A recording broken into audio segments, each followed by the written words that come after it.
లూకాసు వార్త 8వ అధ్యాయము మొదటి వచనం నుంచి.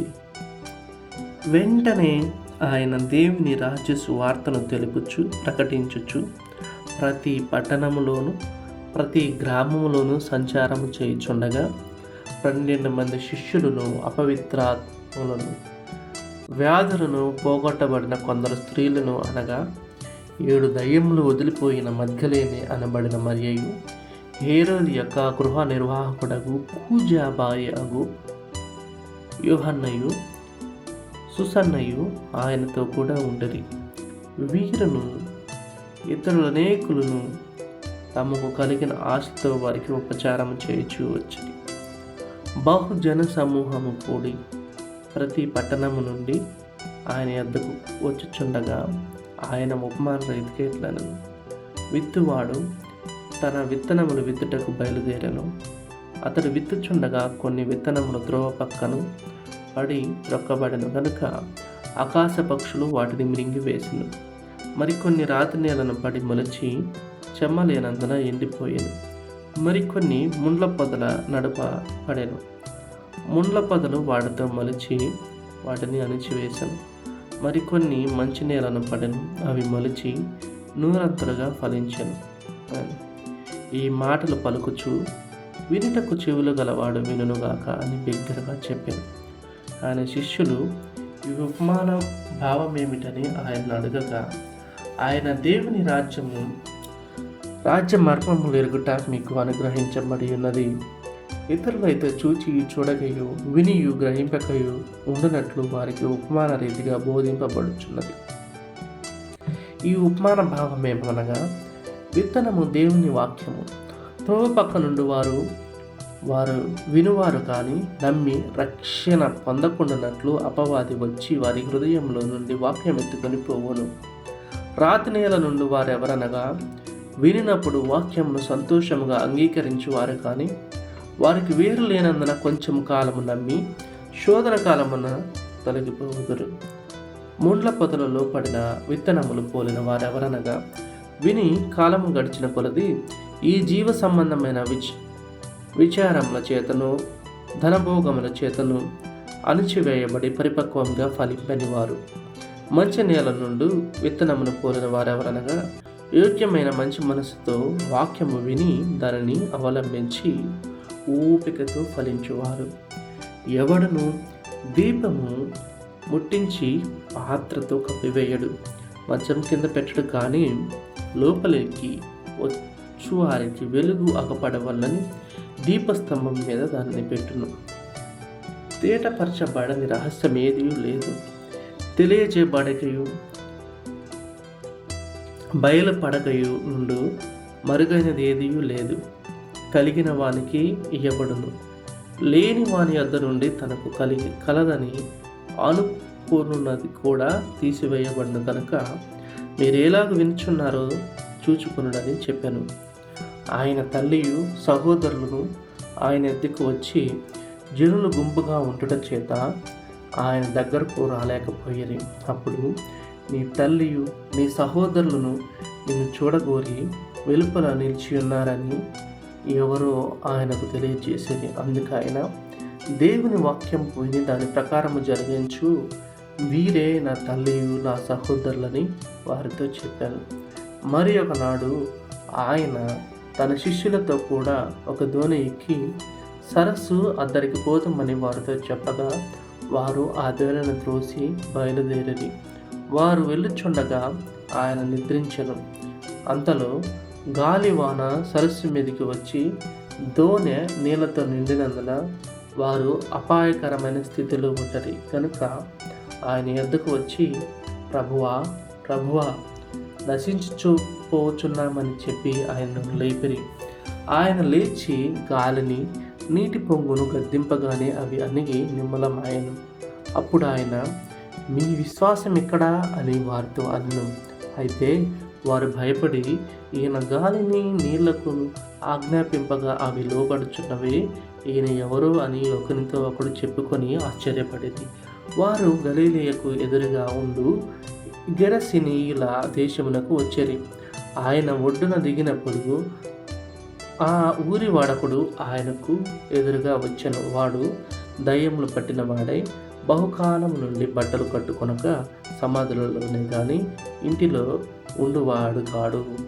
వాడు యేసును చూచి కేకలు వేసి ఆయన ఎదుట సాగిలపడి, యేసు, సర్వోన్నతుడైన దేవుని కుమారుడా, నాతో నీకేమి? నన్ను బాధపరచుకోమని నిన్ను వేడుకొనుచున్నాను అని కేకలు వేసి చెప్పాను. ఎలాగనగా ఆయన ఆ మనుష్యుని విడిచి వెలుపలికి రమ్మని ఆ అపవిత్రాత్మకు ఆజ్ఞాపించను. అది అనేక పర్యాయములు వాడిని పట్టుచూ వచ్చిన కనుక వాడు గొలుసులతోనూ కాలి సంఖ్యలతోనూ కట్టి కావలి అందించు. కానీ వాడు బంధకములను తెంపగా దయ్యము వారిని అడవిలోనికి తరుముకొని పోయెను. యేసు నీ పేరేమని వారిని అడగగా చాలా దయ్యములు వారిలో చొచ్చి ఉండిన కనుక వాడు తన పేరు సేన అని చెప్పి పాతాళంలోని పోవుటకు తమకు ఆజ్ఞాపింపవద్దని ఆయన వేడుకొని అక్కడ విస్తారమైన పందుల మంద కొండ మీద మేయిచుండిన కనుక వాటిలో చుచ్చుటకు తమకు సెలవిమ్మని ఆయనను వేడుకొనగా ఆయన సమర్పించను. అప్పుడు దయ్యములు ఆ మనుష్యుని విడిచిపోయి పందులలో చుచ్చిన గనుక ఆ మంద ప్రపాతము నుండి సరస్సులోనికి ఒడిగా పరిగెత్తి ఊపిరి తిరగగా చచ్చెను. మేపుచున్నవారు జరిగిన దానిని చూచి పారిపోయి ఆ పట్టణంలో నుండి గ్రామంలోనూ ఆ సంగతి తెలియజేసి జనులు జరిగిన దానిని చూడవెళ్ళి యేసునద్దకు వచ్చి, దయ్యములు వదిలిపోయిన మనుష్యుడు బట్టలు కట్టుకొని స్వస్థచిత్తుడై యేసు పాదముల యొద్ద కూర్చున్నట్టు చూచి భయపడిరి. అది చూచిన వారు దయ్యములు పట్టిన వాడు ఎలాగో స్వస్థత పొందెను జనులకు తెలియజేయగా, గెరసెనీయుల ప్రాంతం అందుండు జనులందరూ బహు భయక్రాంతులై కనుక తమ్మును విడిచిపోమ్మని ఆయనను వేడుకొనిరి. ఆయన దోణి ఎక్కి తిరిగి వెళ్ళుచుండగా దయ్యములు వదిలిపోయిన మనుష్యుడు ఆయనతో కూడా తన్ను ఉండనిమ్మని ఆయనను వేడుకొనెను. అయితే ఆయన, నీవు నీ ఇంటికి తిరిగి వెళ్ళే దేవుని నీకెట్టి గొప్ప కార్యములు చేసెనో తెలియచేయమని వారితో చెప్పి వారిని పంపివేసెను. వాడు వెళ్ళి యేసు తనకెట్టి గొప్ప కార్యములు చేసెనో ఆ పట్టణమంతటను ప్రకటించెను. జన సమూహము ఆయన కొరకు ఎదురు చూచుచుండెను కనుక యేసు తిరిగి వచ్చినప్పుడు వారు ఆయనను చేర్చుకొనిరి. అంతటా ఇదిగో సమాజ మందిరపు అధికారి అయిన యాయీరు అను ఒక్కడు వచ్చి యేసు పాదముల మీద పడి ఇంచుమించు 12 ఏండ్ల ఈడుగల తన ఒక్కతే కుమార్తె చావ సిద్ధముగా ఉన్నది కనుక తన ఇంటికి రమ్మని ఆయనను బతిమాలుకొనెను. ఆయన వెళ్ళుచుండగా జనసమూహములు ఆయన మీద పడుచుండిరి. అప్పుడు 12 ఏళ్ల నుండి రక్తస్రావము గల ఒక స్త్రీ ఎవని చేతను స్వస్థత నొందనిదై ఆయన వెనుకకు వచ్చి ఆయన వస్త్రపు చెంగు ముట్టెను. వెంటనే ఆమె రక్తస్రావము నిలిచిపోయిను. నన్ను ముట్టినది ఎవరని యేసు అడగగా అందరూ మేమెరుగమన్నప్పుడు పేతురు ఏలినవాడ, జనసమూహములు కిక్కిరిసి నీ మీద పడుచున్నారనగా యేసు, ఎవడో నన్ను ముట్టెను, ప్రభావం నాలో నుండి వెడలిపోయినది నాకు తెలిసినదని.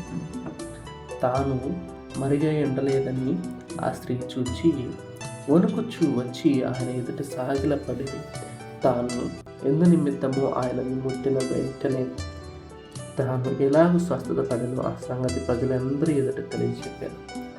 అందుకు ఆయన, కుమారి, నీ విశ్వాసము నిన్ను స్వస్థపరిచెను, సమాధానము గలవారదై పొమ్మని ఆమెతో చెప్పాను.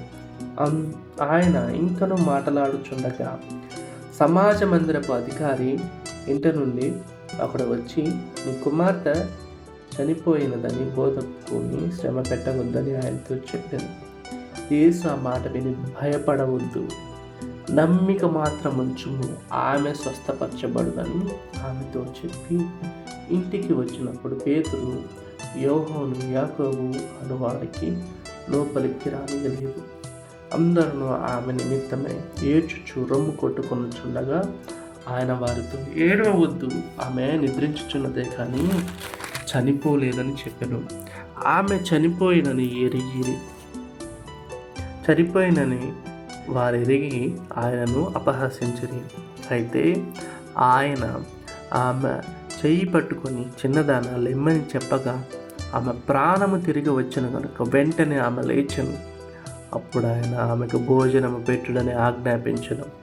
ఆమె తల్లిదండ్రులు విస్మయమునందిరి.